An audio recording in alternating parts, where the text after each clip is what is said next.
Bonsoir à toutes et tous, bienvenue dans cette nouvelle rencontre Jump Academy. Comme d'habitude, j'ai le plaisir de partager ce moment avec Jean-Ma. Salut, Salut Samuel, tu vas bien? je vais bien et toi?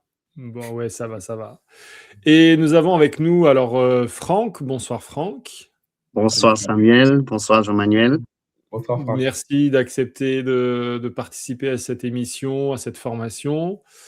Avant d'introduire le sujet, on va, comme on en a l'habitude, donner l'occasion que tu puisses te présenter. Donc voilà, c'est toi qui parles et puis on complète si besoin. Comme ça, c'est d'abord toi qui choisis ce que tu veux dire. Écoutez, donc je suis Franck Rakoutouzafy, pasteur de l'église du Stalève et de l'église du Léman. Actuellement, je suis aussi le pasteur référent de l'église d'Annecy. Donc, je suis marié, j'ai 2 enfants. Et donc, je suis aussi adjoint au niveau du pôle mission, pôle évangélisation plus précisément, avec Samuel et Jean-Manuel. Voilà, donc il fait partie de l'équipe du département évangélisation. Il n'a pas dit, mais il a aussi un parcours pastoral hors de notre territoire. Il est d'origine malgache. Tu as été, alors rappelle-moi, à Maurice et puis Ouais. En Nouvelle-Calédonie. en Nouvelle-Calédonie. Voilà, je voulais pas dire de Ouais. bêtises, mais voilà. Donc il a aussi un côté très multiculturel, on va dire. Il s'adapte à toutes les situations. Et donc aujourd'hui, on va donc parler d'évangélisation relationnelle et de mind mapping. Alors, tu vas nous expliquer ce que c'est parce que Avec qu'est-ce qu'il y a plaisir. derrière ce mot anglais un peu surprenant. Alors peut-être certains de personnes qui nous suivent tout de suite savent de quoi il s'agit, d'autres sont en train de se dire mais qu'est-ce que c'est que ce truc bizarre qu'on a inventé? Une nouvelle mode, un nouvel outil d'évangélisation. Donc voilà. Peut-être alors avant que tu nous présentes justement ce que c'est le mind mapping et le lien avec l'évangélisation rationnelle, est-ce que tu peux nous dire pourquoi le mind mapping? Est-ce que toi, par exemple, à titre perso, c'est quelque chose que tu as découvert, que tu utilises? Et oui, merci Samuel. Le mind mapping ou l'utilisation de cartes mentales, plus précisément. On utilise le mot mind map parce que c'est juste par respect de l'inventeur. On va en parler tout à l'heure, mais l'équivalent en français, c'est carte mentale ou cartographie mentale. Donc moi, il y a 20 ans, j'en ai entendu parler. Mais c'était encore très difficile au départ parce que les documents étaient tout en anglais, mais j'essayais de pratiquer un petit peu et au fil des années, je me suis rendu compte que c'est vraiment un outil qui est très, très intéressant, et aujourd'hui, c'est très, très connu, hein, c'est pratiqué aussi, donc pourquoi pas trouver son efficacité au niveau de notre mission. Ok, alors allons-y. Le mind mapping. Alors, ici, vous voyez une carte mentale qu'on va expliquer à la fin. Et nous voyons aussi ensemble des personnes en relation. Alors donc, l'objectif, c'est à quoi ça sert, comment on peut relier le mind map, les cartes mentales avec l'évangélisation relationnelle. Donc, mon objectif que je vais vous dire ici, c'est donc d'allier la créativité et la foi avec le mind mapping. Nous pouvons organiser nos vies, nos relations et laisser l'évangile, la bonne nouvelle, rayonner naturellement à travers nos relations. Donc, il y a cet objectif vraiment de dialoguer l'imagination et la conviction, hein, annoncer la foi avec imagination. Donc, on va essayer de comprendre tout cela ensemble. Je vais vous donner juste après cette diapo la définition du mind mapping. Alors, donc, le mind mapping, c'est un outil de réflexion très intuitif et sympathique que nous pouvons utiliser. Donc, il y a le côté tête, que ce soit pour facilement organiser nos vies de tous les jours dans les grands et les petits projets, trouver un travail, un appartement, organiser un mariage, organiser un voyage, organiser les vacances. Et le côté cœur, c'est le côté relation, prendre conscience des relations que l'on entretient avec les autres et le regard qu'on a sur le monde. Et donc, une fois familiarisé avec cet outil de réflexion, on ne peut plus s'en passer parce qu'on va trouver que c'est très, très intéressant et ça nous aide à voir clair et d'une manière globale les choses que nous pouvons entreprendre. Je vais parler de l'évangélisation relationnelle maintenant. L'évangélisation relationnelle, je ne donne pas ici une définition exhaustive, hein, mais nous essayons de comprendre en général ce que c'est l'évangélisation relationnelle. C'est partager donc cet amour de Jésus à travers des relations authentiques, en marchant aux côtés des gens avec patience, avec écoute, avec compassion, non pas comme un projet à accomplir, mais comme une amitié à vivre.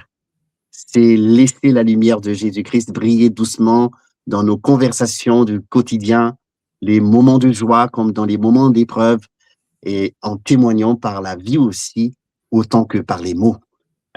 On peut encore continuer à expliquer cette évangélisation relationnelle en disant que l'évangélisation relationnelle, c'est croire que chaque relation est un terrain sacré où Dieu peut agir et que notre présence fidèle, aimante et sans jugement devient un pont vers la miséricorde de Dieu, un pont vers la grâce de Dieu.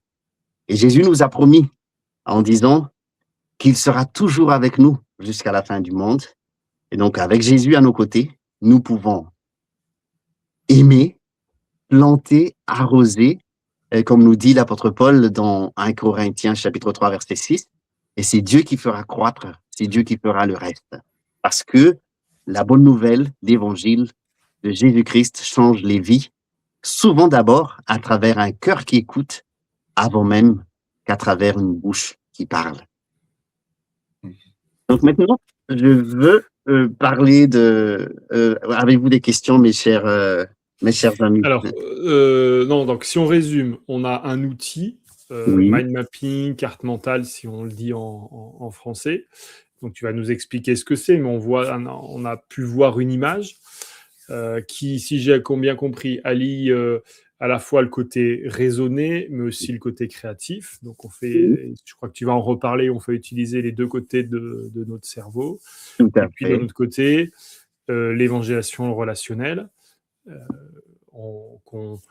que nous, en tout cas, en tant qu'équipe du département évangélisation, on encourage à vivre parce qu'on pense qu'elle est, je pense, ce que le texte biblique nous invite à vivre, l'exemple de Jésus, l'exemple des apôtres, et puis elle est aussi totalement adaptée à la société dans laquelle on vit.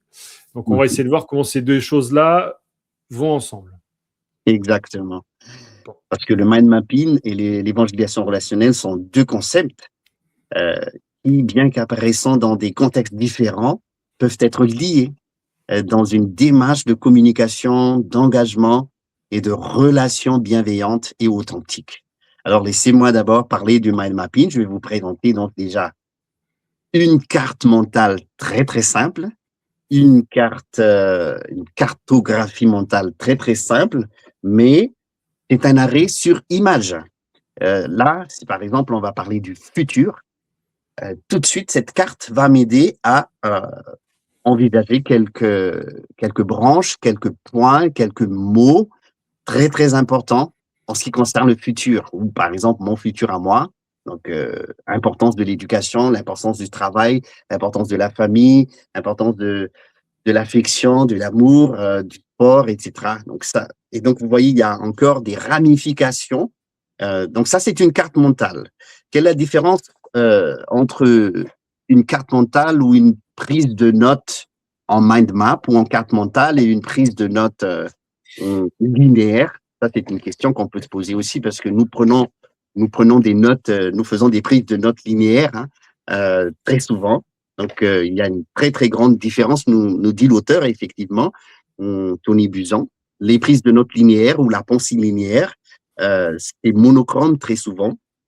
C'est basé sur plusieurs mots avec des listes, tandis que la prise de notes avec le mind map, la carte mentale, c'est multifacette, c'est coloré et des mots associés à des images. Donc, vous avez ici Tony Buzan, qui est l'auteur, donc qui est l'inventeur du mind map, du mind mapping, de la carte mentale, pour le dire en français.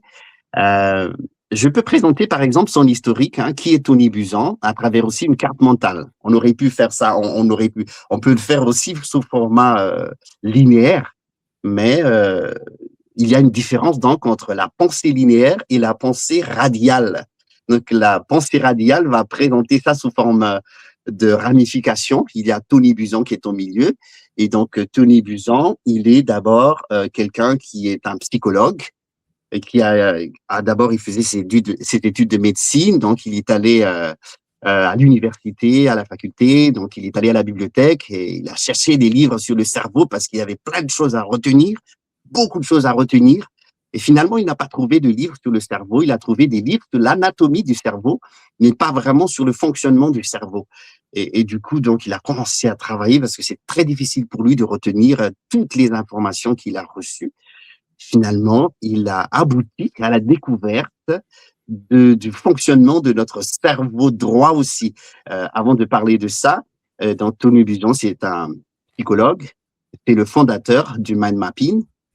En d'autres termes, c'est l'évangélisateur de cette méthode de réflexion. Donc, il a écrit plus de 150 livres, des thèmes sur la mémoire, l'intelligence, la créativité, l'apprentissage, et il y a plein de gens qui l'ont suivi. Il y en a qui sont devenus des champions du monde de mémoire, de lecture rapide. Il est aussi entrepreneur, conférencier et conseiller d'État, d'entreprise. Il était un leader, un dirigeant. Donc voilà, sur l'auteur de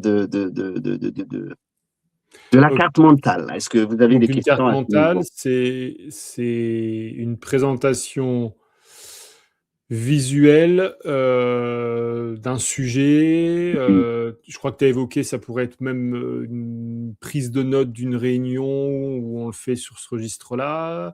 Enfin, tu vas aussi nous le développer. Là, on présente sous la forme d'une carte mentale une personne. Donc, si je comprends bien et ce que je perçois, c'est très synthétique, c'est des mots-clés. Donc, alors oui, c'est visuel. Ok. Oui, voilà. C'est synthétique, c'est des mots-clés. Oui, Jean-Manuel, tu veux dire quelque chose aussi? Oui, parce qu'en même temps, moi, personnellement, je découvre un peu en même temps. Est-ce qu'au niveau, par exemple, là, tu vois, il y a un mot-clé, le mot conférencier. Est-ce que l'idée dans la question de la carte mentale, que quand je vois le mot conférencier, il y a une série d'idées, de liens qui se font avec ce que ce conférencier a apporté, qu'est-ce qu'il a dit, etc. Est-ce que c'est ça un peu l'objectif? Oui, c'est ça l'objectif. Vous avez tous les deux résumé déjà cette introduction, très très bien résumé. Effectivement, on parle de synthétiser, on parle ici de visionner dans les choses à travers la carte. Et comme tu dis, chaque mot va être rempli d'associations, de poids. Donc, qui permet aussi à la personne qui lit, à la personne qui voit la carte mentale, à avoir une image encore plus en profondeur. Et c'est ça qui nous conduit un peu vers le fonctionnement de notre cerveau. Et je vous invite dans la diapo suivante à voir cela. Donc, vous voyez ici notre cerveau. Et si on se pose la question, quelle est notre langue maternelle? Si je vous pose la question, quelle est votre langue maternelle? Attendez-vous à avoir une fausse réponse. Alors, on ne répond pas. Ne répond pas parce que finalement, on se rend compte que Dieu nous a donné une langue maternelle unique, au fait. Il nous a donné la faculté, la capacité, l'habileté d'imaginer. Nous avons tous ce don que le Créateur nous a donné d'imaginer et de faire des associations. Par exemple, un enfant, un bébé, qui n'est pas encore allé à l'école et qu'on ne peut pas lui donner une définition linéaire de ce que c'est une maman, le fait juste que l'enfant voit sa mère, il y a déjà une association immense de l'amour, de la sollicitude, de la miséricorde, de la nourriture. Quand maman vient, le sourire, la tendresse. Donc, Dieu nous a dotés, Dieu nous a donné ce don de l'imagination et aussi de l'association. Et donc, par exemple, si je vous donne une pomme à l'instant, je vous dis, voilà, que pensez-vous d'une pomme? Alors, finalement, j'imagine qu'il y a plein de choses qui passent dans la tête. On peut penser au jardin, on peut penser à des pommes, on peut penser à des confitures, on peut penser à une tarte, on peut penser même à l'ordinateur Apple. Ça peut aller Ouais. très, très loin l'imagination juste en regardant une pomme. Et donc, c'est ça que la carte mentale développe. Un mot, on peut faire plein d'associations, un peu comme la ramification des cellules nerveuses dans notre cerveau, euh, euh, où on peut vraiment se rendre compte qu'il y a des milliards de neurones dans notre cerveau avec des associations, des connexions immenses que le Seigneur a fait. Voilà.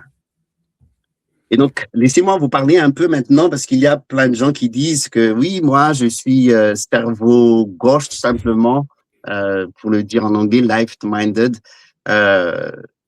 Non, le Seigneur nous a donné deux hémisphères, l'hémisphère droit, l'hémisphère gauche, les deux cerveaux, le cerveau gauche, le cerveau droit.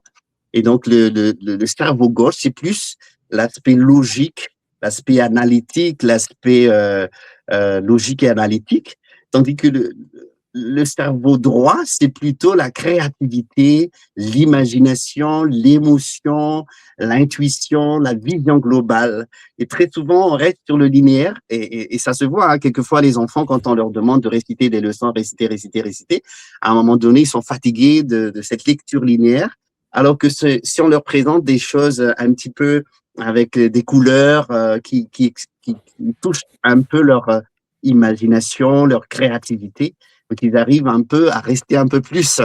Donc l'idée ici, c'est de ne pas séparer les deux cerveaux, mais de synchroniser notre capacité, notre faculté de retenir des choses linéaires et aussi de faire cette imagination, cette association à travers des mots et de créer des cartes mentales comme les cellules de nos cerveaux.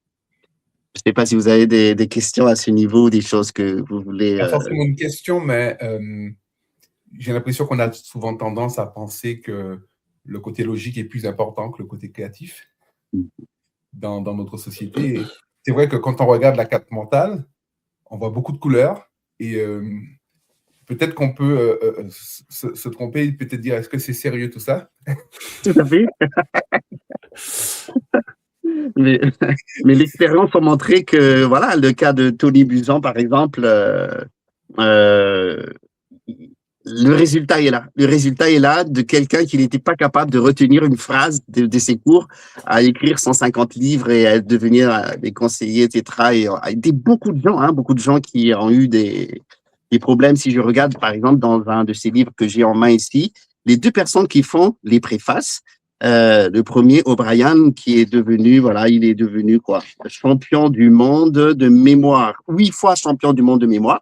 Il a dit que il a été diagnostiqué dyslexique enfant. Il avait des problèmes d'attention et il avait vraiment des problèmes de distraction causés par le trouble du déficit de l'attention. L'autre, c'était quelqu'un qui était vraiment effondré par le burn-out et qui a pu retrouver, réorganiser sa pensée à travers le mind map, alors qu'il était incapable, il était toujours dans la pensée. Et donc, voilà, il y avait des témoignages vraiment de gens qui ont pu vraiment redécouvrir ce que Dieu nous a donné, de synchroniser cette capacité d'être logique, analytique, et aussi cette capacité d'être créatif et imagination, d'où la couleur, parce que quand nous voyons la nature, quand nous voyons l'arc-en-ciel, quand nous voyons tout ce que Dieu fait, ben, il y a vraiment il nous a donné plein de couleurs. Ouais. Merci, Franck. Ouais. Donc, pour aller à... Alors, oui, Samuel. Ouais, parce que moi, ce qui m'intéresserait, alors je pense que tu vas y arriver, mais en fait, c'est on commence à peu près à comprendre le principe.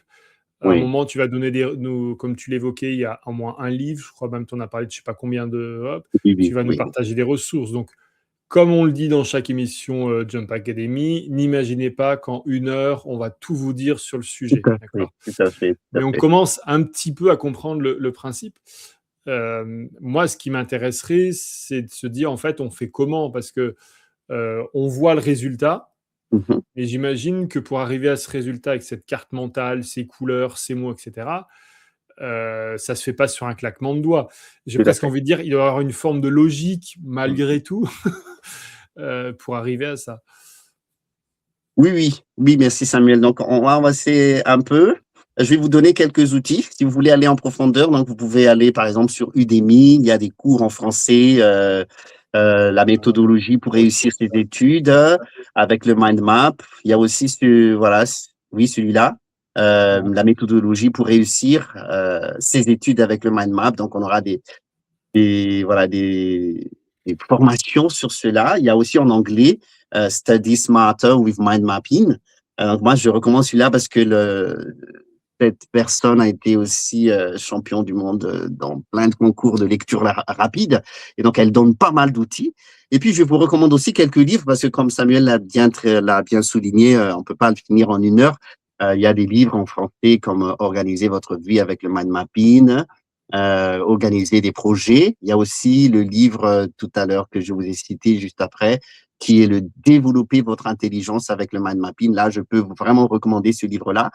Et là-dedans, il dit qu'il y a 99 meilleures applications du mind mapping à la maison, relations familiales, faire sa valise, déménagement, voilà, au travail, gestion financière, à l'école, Juste pour être archéologie, clair, astronomie, etc., quoi.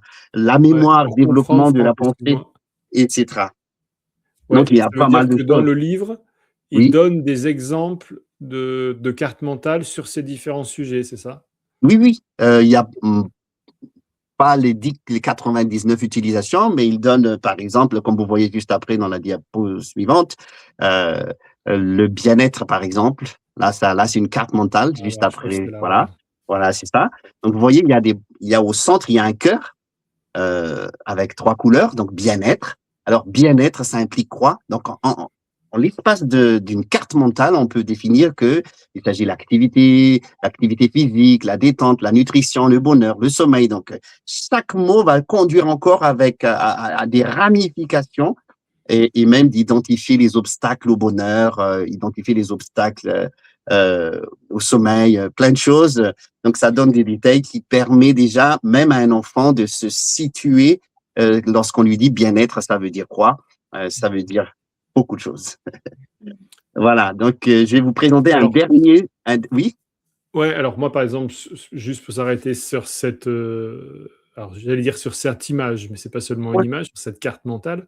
oui, Ce que je trouve intéressant, c'est que en fait, sur une page, oui, j'ai l'impression, en fait, qu'il y a une quantité d'infos de, alors je sais pas, j'allais dire 100, 150, 200 pages, j'en sais rien. Je trouve que ça fait tout à fait, tout un à fait. côté Ah, résumé hyper visuel. exactement, exactement. Mhm. C'est un résumé hyper visuel. Et donc, je ne peux pas rejeter les choses que j'ai aussi, hein, les prises de notes linéaires, mais à travers la carte mentale, je peux les restituer, dire tout, et même bien comprendre la suite, les fils des idées dans ce que je vais présenter. Donc, ça peut présenter 20 pages de présentation au minimum. Mhm. Ouais. Donc, donc j'imagine que c'est par exemple une superbe utilisation pour enfin, un collégien, étudiant, lycéen, des gens qui étudient, où il y a je ne sais pas combien de pages de cours et on en fait un résumé en fait. Exactement, exactement. Ok. Et donc, le dernier bouquin, le dernier livre que je vous recommande, si vraiment vous voulez aller très, très loin, donc il a écrit ça, Dessine-moi l'intelligence, et là, on parle même de mind map collectif. Et donc, j'ai vu dedans une photo du Dr. Stanley de la compagnie Boeing avec 8 mètres de mind map confectionné par tous les collègues. Donc, sur ce tableau-là, ils voient tout sur l'aviation Boeing. Donc, c'est très intéressant de voir tout ça. Et pour terminer sur le mind map, je peux vous parler aussi d'existence de logiciels aujourd'hui, Mm. mais qui ne seraient être comparé quand même au fait qu'on prend le stylo, les feutres, l'aspect tactile et l'aspect kinesthésique, c'est-à-dire les muscles qui bougent quand on confectionne les dessins et l'aspect visuel. Tout ça, ça joue.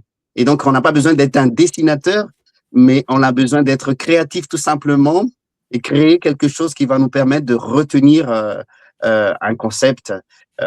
Mais il y a des logiciels beaucoup aujourd'hui. Par exemple, si je prends cette croyance biblique que nous avons, que Jésus nous a promis qu'il va créer un nouveau ciel et une nouvelle terre, eh bien, si je fais passer donc voilà une prise de note linéaire sur la nouvelle terre, les rachetés aura une résidence, un cadre de vie idéal, une existence éternelle faite d'amour, de joie et de progrès, etc. Si je mets ça avec un logiciel juste après, en format cartographique, donc voilà, j'ai ça et qui me permet vraiment, même si ce logiciel-là ne suit pas vraiment les principes, hein, parce que l'auteur insiste à bien suivre les principes qu'il a donnés pour vraiment bénéficier de ce qu'il appelle ce couteau suisse du cerveau. Hein, le mind mapping est comparé un peu à ce couteau suisse du cerveau. Et donc, pour bien bénéficier, il y a des principes. Mais en tout cas, moi, à travers cette carte-là, je vois à peu près cette croyance et ça me permet de mieux retenir aussi cette croyance. Okay. J'ai une question à te poser par rapport à l'outil, la mise en place de l'outil. Est-ce que on le met après avoir des informations ou est-ce que, par exemple, tout en écoutant un cours, on peut dessiner son map mapping? Tout à fait. Il y a donc, tu peux tout de suite prendre des notes directement en faisant une carte mentale. Il y a même des concours à Singapour pour ça. Plein de gens qui viennent. Il y a un conférencier qui vient. Et donc, chacun, par sa créativité, va faire des mind maps, des petits codes, des petits dessins, etc. Donc, ça va être noté à la fin. Mais il y a vraiment une étude pour faire des prises de notes. Il y a aussi une étude pour résumer une leçon, pour mémoriser des choses. Donc, effectivement, comme tu dis, c'est possible. C'est possible de prendre directement et restituer tout ce qui a été dit en prenant juste les mots-clés et en suivant, et ça nous aide à rester concentrés aussi. On peut lancer le défi à ceux qui nous écoutent de faire leur carte mentale de l'émission qu'ils sont en train de regarder et de nous l'envoyer, un résumé, on va voir, ça peut être des trucs hyper... Non, mais je pense que ça peut être un exercice. Alors, j'imagine qu'au départ, de la prise de notes de cette manière-là, ça doit être des fois pas tout à fait logique parce qu'on a, je pense, longtemps... Enfin, on s'est habitué, on va dire comme ça, à prendre peut-être de manière linéaire. Mais oui, ça peut être intéressant et pertinent. En effet. Ouais, c'est une excellente idée. Donc, voilà. Donc, rapidement, je vous montre les 10 règles du mind mapping. Ça se trouve sur ton ouvrage, effectivement. Donc, c'est ça qui me manquait un peu au tout début. Je ne savais pas, je le faisais pêle-mêle. Mais c'est toujours utiliser une feuille de papier vierge, format paysage, et au milieu de la feuille, faire un dessin avec au moins 3 couleurs. Donc, utiliser des images, des symboles, des codes et jouer sur les dimensions. Il y a plusieurs exemples aussi qu'on peut télécharger sur Internet, même sur faire face au comment il s'appelle ça, le global warming, le réchauffement climatique. Il y a plein de choses qui sont produites aussi par des organismes sous forme de mind map qui nous aident à voir les choses. Donc, on a des exemples aussi. Sélectionner des mots-clés en capitale, placer chaque mot ou image sur une branche distincte, dessiner des branches fluides qui partent de l'image centrale, faire des branches, utiliser des couleurs, utiliser des flèches et veiller à la clarté de la carte mentale. Voilà. Donc, ça, c'est des points que vous pouvez approfondir. Et puis, juste après, il est très important de revoir de temps en temps aussi les cartes mentales. Et ça, c'est l'art de la révision. Parce que c'est très facile à retenir, mais on peut oublier. Donc, c'est de voir, par exemple, 10 minutes après, un jour après, une semaine après, un mois après, 3 mois après, 6 mois après.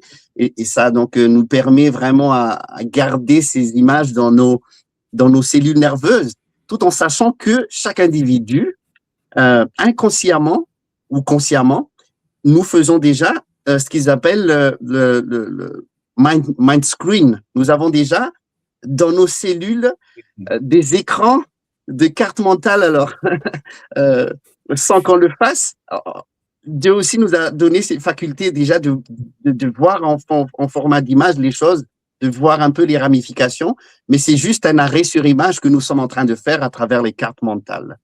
Voilà, donc tout ça, ça nous pousse vers la question de comment alors on va relier tout ça Alors, à notre préoccupation principale. Non, alors, avant de basculer sur le lien entre justement ces cartes mentales et l'évangélisation relationnelle, donc ce qu'on va partager, tu parlais donc l'idée alors de prendre une feuille, etc. Pour ceux qui le veulent, il existe aussi des logiciels pour faire des cartes mentales sur l'ordinateur.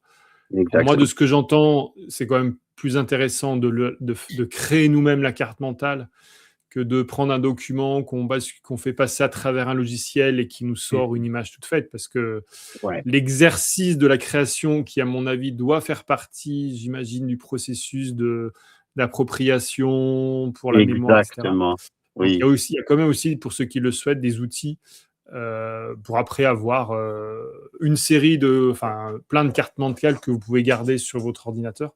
J'ai plus en nom les logiciels, mais vous recherchez sur Internet, vous retrouverez facilement. Oui. Et ça permet de créer, d'utiliser peut-être même déjà des images toutes faites, etc. pour ceux qui... Exactement. Donc voilà, moi-même, j'ai des trousses. Je vais vous montrer, j'ai des petites trousses avec des feuilles. Attends, on va te faire passer en grand que tu puisses montrer ton matériel. Donc là, il y a des trousses où dedans, il y a des feutres. Des feutres pour les faire quand j'ai envie de faire un peu. Donc, il y a des feutres couleurs. J'ai des matériels, des crayons de couleur pour faire les choses. Il y a aussi des stylos effaçables qui s'effacent par soi-même, différents types de stylos, pour vraiment rester dans cette idée de multicolorer. Oui, c'est ça. Non, et une question, parce que donc là, dans les principes, tu parlais d'une feuille A4. Oui. J'en sais rien, est-ce que tu as des cahiers? Parce que j'imagine une feuille A4, le risque, c'est qu'elle s'envole. Effectivement, idéalement, pour commencer, c'est avec les feuilles A4. Mais A3 aussi, c'est faisable. Moi, par exemple, j'ai un petit... j'ai un petit quelque chose là, que je peux vous montrer un petit peu. Tout ce que je vous ai présenté là, je les ai aussi en format... j'ai des mind maps faits comme ça. Voilà. Je les collectionne. Avec Jean-Manuel, je pense qu'on découvre le côté artistique de Franck. Exactement. Je pense qu'on a tous ce côté-là et qu'on peut exploiter. Maintenant, j'ai pas beaucoup de temps pour faire. Je choisis vraiment les sujets sur lesquels je vais faire des mind maps. Par exemple, une prédication, par exemple. Je viens juste avec une feuille devant et je sais où je pars. Je pars à partir d'un point. Il encourage que ça soit dans la direction d'une montre, de l'aiguille d'une montre. Donc, je peux pas commencer à partir d'un point.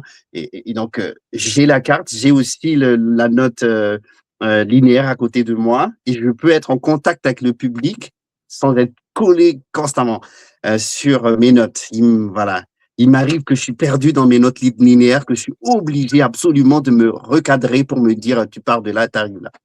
Un peu comme ça.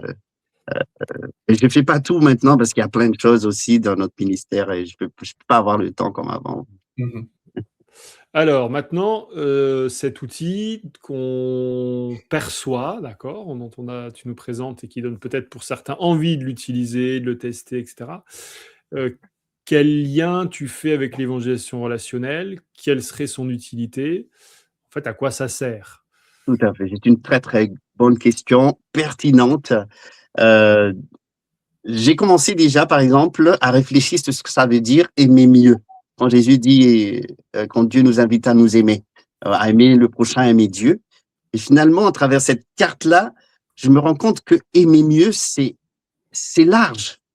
Il y a aimer Dieu, avec toute la ramification, la prière, l'adoration, cultiver l'intention d'obéissance, etc., la volonté de Dieu, la repentance, etc.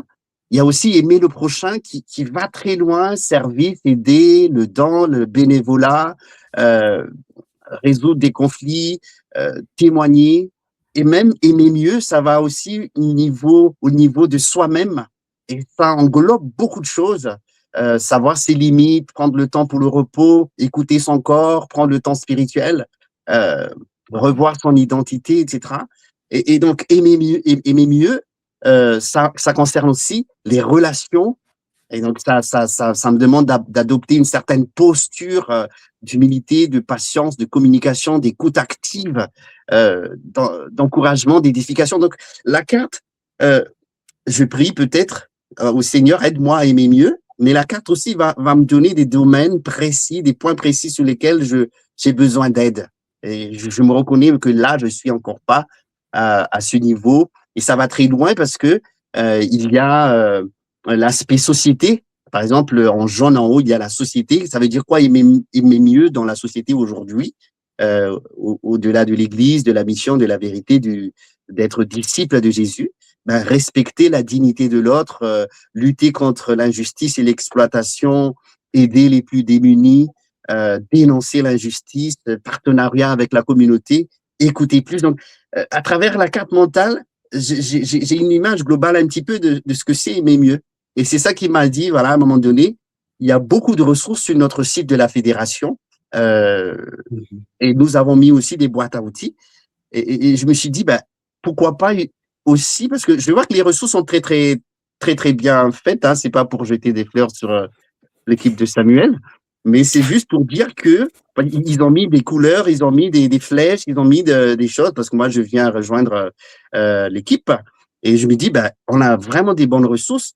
Et puis, donc, j'ai mis aussi à côté des mind maps de ce qu'on a déjà pour essayer d'intégrer, de m'approprier ces bons outils que nous avons sur nos sites. Et je me suis dit, pourquoi pas partager aussi. Voilà. Alors, avant que tu nous présentes ça, moi, j'ai quand même une question sur la carte mentale qu'on est en train de voir. Alors, de ce que je perçois, alors ça veut dire, c'est quelque chose que tu as fait toi, justement, avec tes feuilles, Oui, tes crayons sur une feuille. oui. Est-ce que tu arrives à estimer le temps que ça t'a pris? C'est là, le plus dur, c'est dans un premier temps, d'avoir aussi le contenu linéaire, au fait. Et donc, une fois que j'ai le contenu linéaire, je souligne les mots-clés, je lis une ou deux fois. Ça peut aller très vite, une matinée. Ouais, une matinée, ça quand même, ça peut prendre 2 heures de temps, en fait. C'est quand même un investissement dans le temps. Hein. Ça peut prendre quand même 1 heure le matin et puis 1 heure l'après-midi. Mais il faut faire Mais tu es vite. passé, de ce que je comprends dans le mécanisme, tu es passé par les notes linéaires et après, tu as Oui, fait la mise en forme. oui, c'est ça. D'accord. Parce que je suis allé doucement aussi. Après, quand on est vraiment habitué à le faire, on est très rapide. Parce que là, j'utilise le crayon dans un premier temps. Après, j'écris dessus, je fais les couleurs. Et en même temps que je fais ça, ben, je réfléchis et j'intègre. Et c'est ça, comme tu l'as très bien souligné au départ, l'aspect tactile, l'aspect kinesthésique, les muscles, et l'aspect visuel va vraiment m'aider à retenir ces concepts et aller encore chercher ce que signifient ces mots et l'association possible à travers ces mots. Oui, ça prend du temps dans un premier temps. Mais après, ce que je comprends, c'est que une fois que c'est fait, c'est fait. Et j'imagine que ici, sur le plan linéaire, tu as peut-être, tu auras eu 3, 4, 5 pages. Et revenir sur 3, 4, 5 pages, ça peut être long. Tandis que là, après, tu as un regard sur ta carte mentale et c'est bon.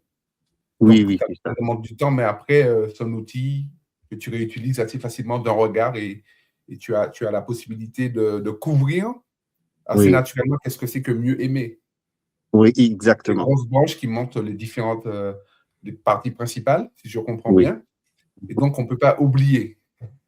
exactement. L'idée, c'est, à travers l'art de la révision, je peux, à force de parler de ça, ben, avoir encore une idée claire de ce que c'est aimer mieux. Ouais. Alors, tu voulais nous montrer comment tu avais créé des cartes mentales par rapport à des outils existants qui sont disponibles sur notre site. C'est ça. Alors, c'est parti. Ben là, celui-là, j'ai vraiment aimé. Je me dis, est-ce que je vais faire une carte mentale ou pas? Parce que je vois une personne qui est très joviale devant, dans l'évangélisation personnelle, avec une définition en bleu. Comment faire en jaune avec une question. Donc, ça stimule bien mon cerveau droit. style, etc. Mais après, je me suis fait quand même une petite carte mentale là. Et donc, la définition en bleu, je l'ai fait juste avec la couleur là, EP, évangélisation personnelle. Donc, voilà, je retiens que c'est essentiel. C'est partager Dieu, tout ce qu'il a fait pour moi, et affirmer que Jésus est bien et bien vivant et agit 24h/7 dans ma vie. Donc, à travers cette carte-là, je peux retenir facilement la définition en bleu qui est à côté. Et après, il y a le style provocateur, intellectuel, témoignage, interpersonnel, invitation. Donc, il y a plusieurs styles d'évangélisation personnelle. Il y a des provocateurs, quoi, un peu comme Pierre, Paul, qui est intellectuel à Athènes, Jésus avec l'aveugle, avec Matthieu Lévy, Dorcas. Et finalement, j'arrive sur le côté jaune, qui est donc la troisième colonne de la première image de notre ressource, où je vois Jésus. Lui aussi utilise les différents styles d'évangélisation personnelle. Il est un peu provocateur. Si on prend par exemple Jean 12 avec les pharisiens, et avec Nicodème, là c'est le côté vraiment intellectuel. Avec l'aveugle, il était aussi dans la convivialité avec Matthieu. Donc là, j'ai fait quelques voilà, une tisane, un café avec du riz, avec des pâtes. C'est-à-dire une petite image qui me rappelle qu'il y a aussi ce ministère de la table là qu'il a fait, et il guérissait les gens et il priait aussi. Donc là à travers cette image là, j'enrichis, je synchronise, on synchronise donc la ressource qu'on a déjà avec la carte mentale. Mais il y a peut-être des gens qu'en regardant déjà l'outil, ils ont déjà la faculté de tout retenir. Ça aussi, c'est possible. Donc après, on peut aller vite sur d'autres ressources. Donc nous avons déjà ici, pour moi, c'est déjà une carte mentale ici, pour peut-être ajouter un peu de couleur. Et pour répondre au principe de Tony Buzan, mais c'est déjà très très bien parce qu'il y a la phase amitié. Il y a aussi celui-là qui est pour moi qui est très très pertinent et qui est le chemin du disciple, les étapes du chemin du disciple, avec des mots, mais donc avec des couleurs et qu'on peut enrichir. Donc la carte mentale juste après va donc combiner la photo de la croix avec le chemin du disciple. Et ça commence par la flèche là, amitié, appartenance, foi, adhésion et maturité. Et là, donc, il y a des ramifications dans chaque étape du chemin du disciple. Par exemple, au niveau de l'appartenance, on pense aux besoins selon la pyramide de Maslow. Je peux rajouter une petite photo qui me rappelle qu'une personne a des besoins physiologiques, d'appartenance, d'estime de soi, etc. On peut ajouter des petits trucs qui va enrichir encore ce qu'on a et qui va aboutir donc au discipulat et à la maturité vers la fin, la croissance de l'individu. Donc, cette carte-là, associée au premier tableau, va enrichir un peu la ressource qu'on a au niveau de la synchronisation de notre cerveau et de notre capacité à retenir tout. Et je peux terminer par la dernière carte mentale que nous avons eue au tout début. Voilà, pour moi, l'évangélisation relationnelle, c'est tout ça. Et donc, ça peut être l'inconvénient un petit peu de la carte heuristique, ils appellent ça, ou carte mentale, c'est d'avoir un peu une image dans un premier temps qui peut paraître pêle-mêle. Mais vous allez voir, même dans ces livres que je vous ai recommandés, vous allez voir des gens avec leur imagination. Et ça, on a l'impression que c'est un peu désordre. Mais le fait que ça a été fait d'une façon méticuleuse, en prenant le temps sur chaque mot et tout ça, fait que c'est vraiment facile à retenir, à reproduire. Par exemple, si je prends l'évangélisation relationnelle, je commence donc à partir de fondements. Alors, donc, pour moi, c'est quoi le fondement? Il y a cette mission que Jésus nous a confiée d'aller auprès des gens. C'est la commission, c'est la mission d'aimer les autres. Et donc, Jésus lui-même, il s'est incarné. Donc, il y a une branche qui montre Jésus comme exemple de l'évangélisation relationnelle, qui s'est incarné. Et donc, c'est notre mission un petit peu de venir auprès des autres. L'Église primitive allait vers les gens et Jésus aussi, dans cette vie de ministère de la table, d'être avec les gens d'une manière conviviale, de vivre et de rencontrer les gens à leur niveau. Il y a des valeurs dans l'évangélisation relationnelle telles que l'authenticité. Donc ça encore, on peut associer à plein de choses. Le respect de la liberté de l'autre, donc de l'intégrité et la cohérence entre ma vie et mon message, la paix et la joie. Et donc, dans les valeurs de l'évangélisation relationnelle aussi, c'est un processus qui est dans le temps, que je ne peux pas bousculer, donc je dois me rappeler ce bout-là. Mais il y a aussi cette dépendance du Saint-Esprit, cette dépendance du Saint-Esprit.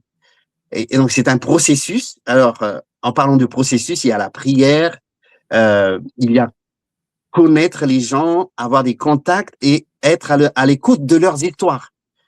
Partager le témoignage, inviter, accompagner. Et donc, ce qui fait que j'ai vu les fondements, j'ai vu les valeurs, je vois les processus. Je suis donc amené à bâtir des relations. Et donc, je bâtis des relations. Il faut de l'investissement dans le temps. Il y a une petite photo de café à côté. C'est-à-dire, il y a un investissement ou des tisanes. Et puis, il y a l'écoute active. Il y a aussi l'attente, les souvenirs communs. Donc ça, je suis en train de bâtir des relations avec quelqu'un. Donc, je sais qu'il y a des éléments où je peux être connecté avec quelqu'un, des amis du passé, des souvenirs communs. Et puis, il y a tout en bleu, en bas, je me rends compte que j'ai besoin de compétences relationnelles. Et donc, j'ai besoin de prier, de travailler sur ça, comment je peux avoir l'écoute active, comment je peux gérer les désaccords, comment je peux être empathique. Et voilà, c'est des questions ouvertes. Comment je peux être vraiment compétent au niveau relationnel. Alors, Et après, qu'en parlant de cet événement, donc je peux terminer un peu sur le côté-là et puis je finis. Il y a ce contexte, ou peut-être on a déjà épuisé le temps. Vas-y, on est tranquille. Pour respecter le temps. Donc, il y a le contexte, le lieu, cette notion de contexte là aussi, c'est très important parce que il y a différentes cultures autour de nous, il y a différentes situations. Je commence par ma famille, après il y a ma famille élargie, il y a le voisinage, il y a le travail, il y a les études, il y a les loisirs, il y a les réseaux. Savoir que l'évangélisation relationnelle me pousse aussi à réfléchir sur l'importance de prendre conscience des contextes, prendre conscience aussi des ressources que nous avons, que ce soit au niveau de la fédération, les vidéos que nous avons, les jumps académiques qu'on a fait dans le passé, ce sont des ressources que je dois prendre conscience aussi. Des carnets de suivi, de prière, les groupes de maison, les petits groupes. Et je dois effectivement prendre conscience des obstacles. Donc, soit l'incohérence de mon témoignage et de moi-même, soit on peut prendre conscience aussi de l'image négative que l'Église a peut-être projetée dans l'histoire, etc. Il y a aussi les pressions, il y a aussi mes peurs du rejet, du ridicule. Donc, il y a des obstacles aussi au niveau de l'évangélisation relationnelle. Et il y a aussi les attitudes, les attitudes clés. Par exemple, il faut le courage, il faut beaucoup de courage, il faut beaucoup de disponibilité et il faut sortir de la zone de confort. Donc, il y a ce petit cercle de la zone de confort où, après la zone de confort, il y a la zone de peur, il y a la zone d'apprentissage, il y a la zone de croissance. Donc, je prends conscience un petit peu que ce problème que j'ai peut-être de sortir de ma zone de confort, c'est normal. Il y a une étape aussi pour arriver à un moment à une zone de croissance. Et finalement, il y a les pièges à éviter dans l'évangélisation relationnelle. Amitié projet. Donc, il y a une petite erreur dans ma carte mentale parce que normalement, ça doit être au-dessus de la chose. C'est l'amitié projet, c'est-à-dire que si je calcule, finalement, je risque d'être... ça peut couper la relation si je fais un projet, voilà, je vais te convertir, etc. Ça, c'est un piège. Je ne respecte pas. Il y a vraiment... La personne ne devient plus réceptive à un certain moment. Et donc, il y a le piège de la précipitation aussi, brûler les étapes dans le processus relationnel. Il y a le piège aussi du silence total que je coupe. Et finalement, dans l'évangélisation relationnelle, je termine par les indicateurs du fruit de travail, c'est-à-dire qu'il y a vraiment de vraies amitiés, de vraies relations, pourquoi pas vers une conversion spirituelle naturelle ou seulement vers la découverte de la vérité, ou pourquoi pas vers une décision de foi ou de baptême et de nouveaux disciples. Voilà un petit peu cette carte-là qui résume un petit peu. Au fait, c'est pas, comme j'ai dit, exhaustif, mais ça montre aussi ce que la carte mentale peut nous apporter. Voilà. Bah écoute, merci beaucoup. Alors, ce que je trouve hyper intéressant, c'est qu'en fait, de nouveau, bah, comme on l'a vu sur d'autres, les exemples précédents, c'est-à-dire que sur une page, on résume plein de choses si on avait à présenter l'évangélisation relationnelle. Donc ça, je trouve c'est super intéressant. Une question comme ça, je me disais, parce que alors là, on peut le voir peut-être ça peut sembler sur certains points petits. Est-ce qu'on peut imaginer une première carte mentale et en fait d'autres cartes mentales qui sont des zooms sur certaines Exactement. parties de la carte mentale? Oui. C'est quelque chose qu'on peut imaginer ou... Exactement. Là, tu as déjà vraiment, d'une manière proactive, vu la carte mentale. C'est-à-dire que des sous-cartes mentales sont aussi possibles. Ok. Que ce soit sur une grande feuille, que ce soit à travers une autre feuille à part. D'accord. Et alors, pour être aussi sur des aspects d'utilisation, parce que là, c'est ce que toi, tu as fait et ce que peut-être d'autres personnes pour essayer elles aussi de faire sur leur vision de l'évangélisation relationnelle. Oui. Est-ce qu'une fois qu'on a fait cette carte mentale, moi, je réfléchis sur alors, tu le dis clairement dans la carte mentale, l'évangélisation, c'est un vécu, c'est une pratique, c'est d'être en relation. Donc ça, c'est pas fictif, c'est réel. Ok. Comment est-ce que toi, tu verrais l'utilisation de cette carte mentale pour justement nous aider à être dans le côté très concret? Oui, c'est une très, très bonne question. Comment donc arriver vraiment à la partie concrète, l'application pratique et concrète?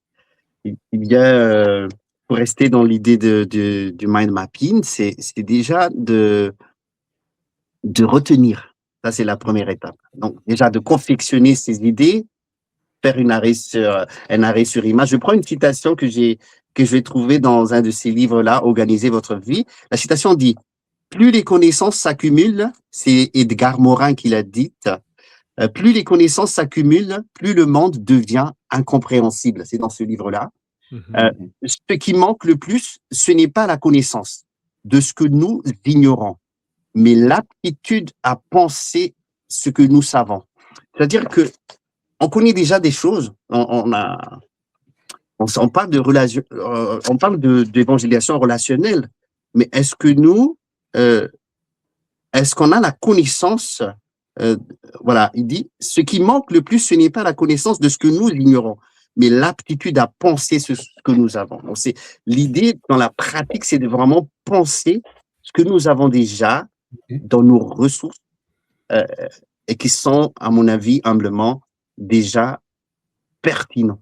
Et donc, on peut déjà penser comment aller en profondeur, comment trouver du plaisir à les vivre,